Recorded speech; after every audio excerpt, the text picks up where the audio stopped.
어제까지 단식 18일째를 보낸 이재명 대표 급격한 좀 건강 악화로 민주당에서는 119까지 불러서 입원을 설득했지만 이 대표 여전히 강경한 입장을 보이고 있는데요. 한편 검찰이 이르면 오늘 구속영장을 청구할 예정이라고 합니다. 운명의 한 주를 앞두고 있는 이재명 대표와 민주당의 돌파구 무엇인지 자세한 내용 박성준 더불어민주당 의원과 이야기 나눠보겠습니다. 나와 계십니까 의원님? 네, 안녕하십니까? 예. 자, 이재명 대표 단식 어제 18일 차인데 119가 출동을 했고 입원을 거부하는 모습이었습니다. 건강 상태가 지금 좀 안 좋다고 들었는데요. 어제까지는 상황이 그렇고요. 오늘 아침에 좀 상황이 급변했습니다. 다시. 그래서 예. 이재명 대표 아침에 이제 확인을 해보니까 건강 상태가 매우 안 좋았어요. 예. 탈수 증세도 심하고, 예. 정신이 혼미한 상태여서 지금 조금 전에 119 구급차를 불러서요. 예. 지금 응급실로 이송 중입니다. 지금 응급실로 네. 이송 중이라는 거네요. 예. 아하. 어제는 당 대표가 거절을 했는데 오늘은 뭐 의식 자체가 좀 혼미해서 그런 건가요? 그렇죠. 어제 상황은 저희가 그 의료진이 예. 이제 어제 오후 3시 15분이었습니다. 제가 그 현장에 있었는데 예. 이재명 대표 진단을 했더니 네. 정말 건강 상태가 좋지 않아서 바로 입원을 해야 된다는 소견이 있었고요. 예. 그에 따라서 119를 불렀는데 어제 당시만 해도 이재명 대표가 단식에 대해서 굳건한 의지가 있었고 결기가 계속 이어진 상태였기 때문에 예. 상당히 좀 어려웠고요. 그래서 설득을 했는데 어제 설득이 잘 안 됐습니다. 그런데 오늘 아침에 아마 더 건강 상태가 훨씬 안 좋아져서 네. 특히 탈수 증상, 정신이 좀 혼미한 상태이다 보니까 아하. 긴급하게 119 구급차를 불러서 지금 응급실로 이송 중입니다. 예. 자, 그러면 응급실에 지금 갔다는 건데 뭐 어떻게 그 이후에 단식이 더 될지 이런 부분은 알 수가 있을까요? 그거는 지금 이제 상황이 어떨지를 몰라서요. 예. 병원에 이제 입원한 상황에서 응급조치 이후에 그 상황을 좀 지켜봐야 될 것 같습니다. 예. 자, 민주당 지금 뭐 상황이 아주 급박한 것 같은데 의총도 열렸지 않습니까? 예. 그때 뭔가 뚜렷한 방안이 나왔던 겁니까? 아니면 그와 관계가 없던 겁니까? 이제 의원총회에서는 크게 두 가지였던 거죠. 예. 비상의원총회가 열렸던 것은 윤석열 정권의 폭정, 검찰 독재에 맞서자라고 하는 이제 통역 투쟁을 이제 선언한 거고요. 예. 그 이전에 이미 이제 이재명 당대표가 이제 단식을 해왔기 때문에 단식 중단을 요청을 해야 된다. 건강 상태가 워낙 좋지 않고 지금 상황으로 봤을 때는 건강에 심대한 훼손이 올 수 있기 때문에 단식 중단을 하고 우리 모두가 함께 싸우자라고 하는 부분에 대해서 함께 의지를 다지는 그런 비상의원총회가 열렸고요. 네. 잘 알려졌는데 비상의원총회에서 저희가 이제 결의를 다지지 않았습니까? 네. 윤석열 정권의 국정 쇄신, 내각 총사퇴, 또 한덕수 총리의 해임 건의안을 제출하겠다 하는 거고, 또 최수근 상병과 관련된 부분에 대해서 특검을 실시하자는 거고, 네. 또 불법을 저지른 검사에 대해서는 탄핵을 추진하겠다는 거고요. 그리고 이 윤석열 정권의 실정 포갑에 맞서서 시민사회를 포함한 모든 세력과 국민 항쟁에 나서겠다라는 것을 다졌기 때문에 네. 이재명 당대표의 단식과 더불어서 민주당 그리고 시민사회에 더불어서 함께 이 윤석열 정권의 폭정에 맞서서 싸우겠다라는 것입니다. 예. 지금 이재명 대표 이제 19일이 됐는데 이제 네네. 건강 악화로 병원에 지금 응급 이송 중이라고 지금 말씀 주셨습니다. 지금 속보로도 좀 나오고 있는 상황이고요. 네. 자, 다시 한번 질문 드려보면 그 해임안은 그럼 오늘 제출이 되는 겁니까? 네, 오늘 해임안 제출하는 겁니다. 지금 지난 토요일에 비상의원총회가 열렸고 그 과정에서 결의를 다지지 않았습니까? 가장 중요한 것은 윤석열 정권이 이런 폭주가 있는데 누구도 책임지지 않는 정권이라는 거예요. 특히 이태원 참사라든가 오송 지하차도 참사, 잼버리 파행, 최수근 상병에 대한 이 은폐 조작 이런 문제가 다 있었지만 누구도 책임지지 않고 물러나지 않았다. 문제가 생기면 전 정권 탓을 하고 오히려 이러한 비판의 목소리를 냈던 국민들까지도 적을 돌리는 이 윤석열 정권의 실체 아니겠습니까? 네. 이에 따라서 지금 이 시점에 국정 쇄신하는 큰 방향을 전환하기 위해서는 내각 총사퇴와 더불어서 특히 이 모든 책임을 지고 있는 윤석열 대통령을 대신해서 총리 해임을 해야 되는 것이 아니냐라는 것이 이제 민주당 입장인 것입니다. 예. 그러니까 뭐 지금 만약에 대통령실이나 여당 네. 지도부에서 뭐 어떤 최소한의 협치가 있었다면 총리 해임안까지는 안 갔을 것이다. 이 말씀인 건가요? 지금까지 봤을 때, 네. 그러니까 국정이라고 하는 게 어떤 겁니까? 국민이 대표를 뽑아서 책임지는 거 아니겠어요? 근데 지금까지 봤을 때 민주주의 위기라든가 이 민생 경제 파탄이 나고 있고 네. 한반도 평화 위기가 오고 있고 특히 이 역사의 퇴행을 우리가 보고 있지 않습니까? 이념 논쟁을 하고 우리가 경제를 중요시하게 되는데 이념 논쟁을 하고 있고 예. 역사를 부정하고 있고 홍범도 장군의 형상을 철거하는 이런 모습들을 볼 때 이 야당으로서 당연히 경고하고 이것을 바로잡아야 된다는 목소리를 내지 않았습니까? 근데 지금 윤석열 정권은 국회를 사실은 무력화시키고 야당은 오히려 공산 전체주의 세력에 동조하는 세력으로 몰고 있으면서 국회 무력화와 야당의 분열 파괴를 하고 있단 말이에요. 그런 모습을 봤을 때는 도저히 여기서는 있을 수 없는 일이다. 그렇기 때문에 대국민 항쟁을 선언하게 된 것이죠. 예. 만약에 이제 총리 해임안 이것도 어쩌면 좀 강경한 그 어떤 투쟁이라고 볼 수 있는데 여기서도 윤석열 대통령이나 또 국민의힘이 반응을 하지 않으면 민주당 차원의 다음 카드가 또 있을까요? 뭐 다음 카드를 우리가 너무 생각할 필요는 없는 것 같고요. 예. 일단은 이제 정치가 비정상적인 행태로 가고 있고 네.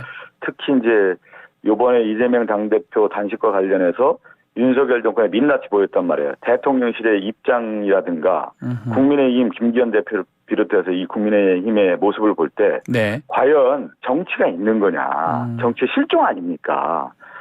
그리고 국민을 대하는 태도라는 걸 볼 때는 오히려 국민을 좀 적으로 돌리고 있는 이런 모습을 봤을 때는 예.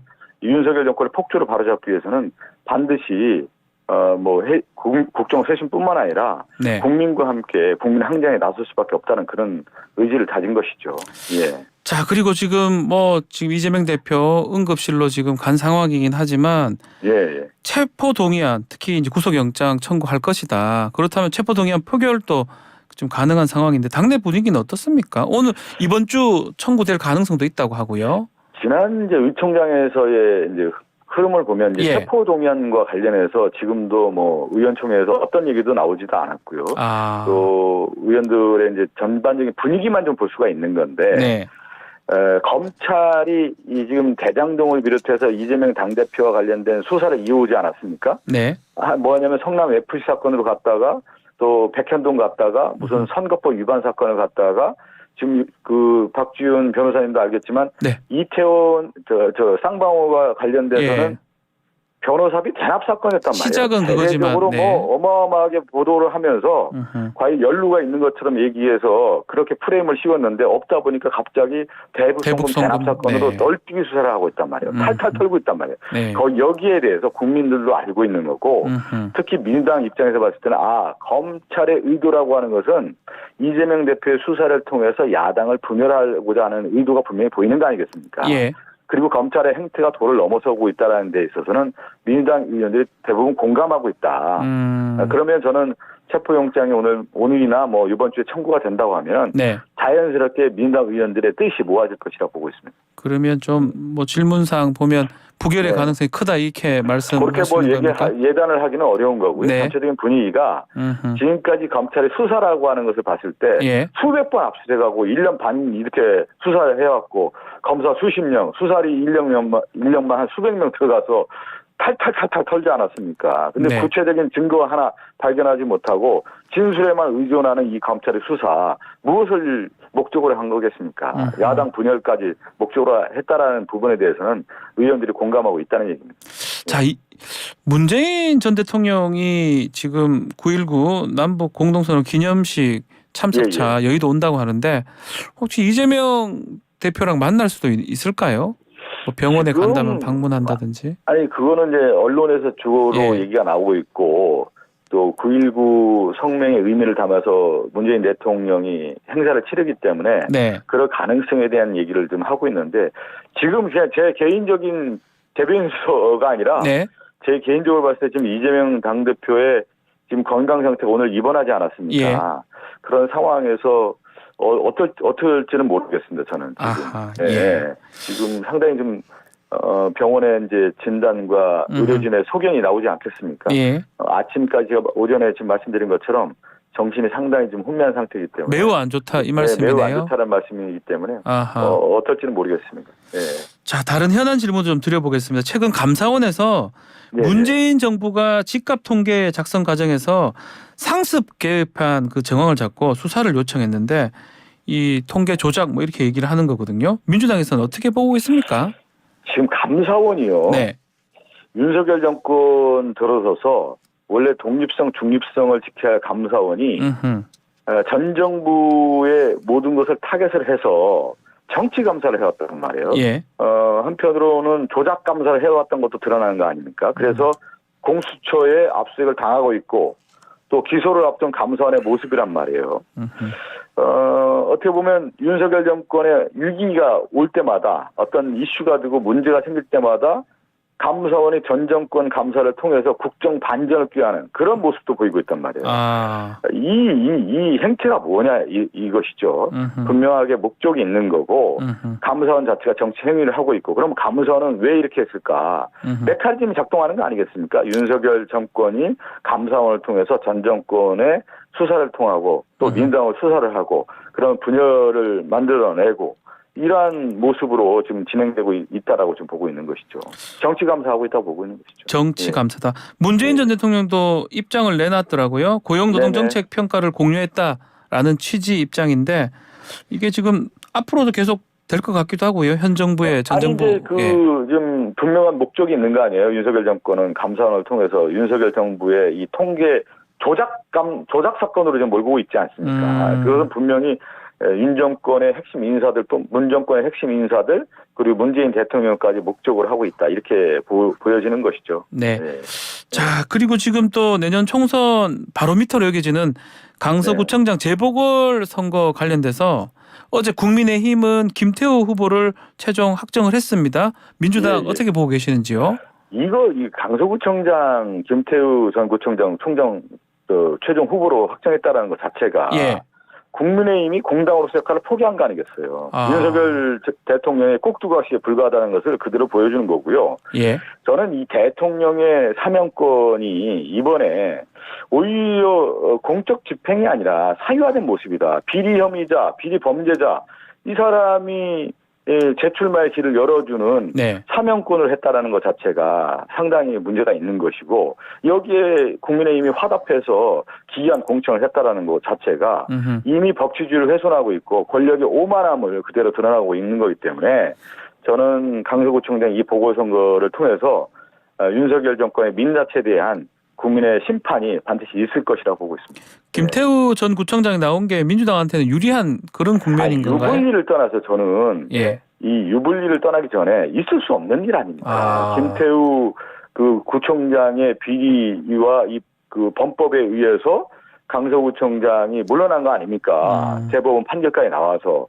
근데 이 사람을 다시 사면을 해줘서 다시 출마시켰다라는 게 어느 나라에 이런 일이 있을 수 있겠습니까? 그야말로 윤 정권의 이 폭주를 지금 보여주고 있는 것이죠. 민심을 저버리고 있지 않습니까? 자, 끝으로 오늘 최강욱 의원 사건 대법원 최종 판결이 나옵니다. 허위 인턴 확인서 발급 이 혐의인데 2심까지 집행유예가 선고가 됐었거든요. 어떻게 전망하시는지요? 저는 윤석열 전망 이제 법원이 이제 판단했겠지만 대법원이 이제 정치를 떠나서 법리를 좀 판단해야 될 것 같고요. 지금 모든 일들이 좀 정치 우선이 돼서 정치적 판단이 되고 정치 감사가 돼서 상당히 이제 걱정하는 목소리들이 많습니다. 그리고 지금 최강욱 의원 같은 경우는 어떻게 보여지냐면 윤석열 이 검사 독재 정권의 하나의 사냥이 되고 있는 거 아니냐 그런 모습으로 좀 이어져 왔단 말이죠. 그러한 부분에 대해서 상당히 좀 걱정스러운 눈빛으로 오늘 재판 결과를 좀 기다리고 있는 중입니다. 결과를 예측하기는 좀 어려운가요? 저는 제가 법리적인 판단을 한다라는 것은 여기서는 좀 선을 넘는 것 같습니다. 알겠습니다. 자, 오늘 말씀은 여기까지 듣겠습니다. 감사합니다. 네, 감사합니다. 박성준 더불어민주당 의원과 함께했습니다. 1부 마치겠습니다.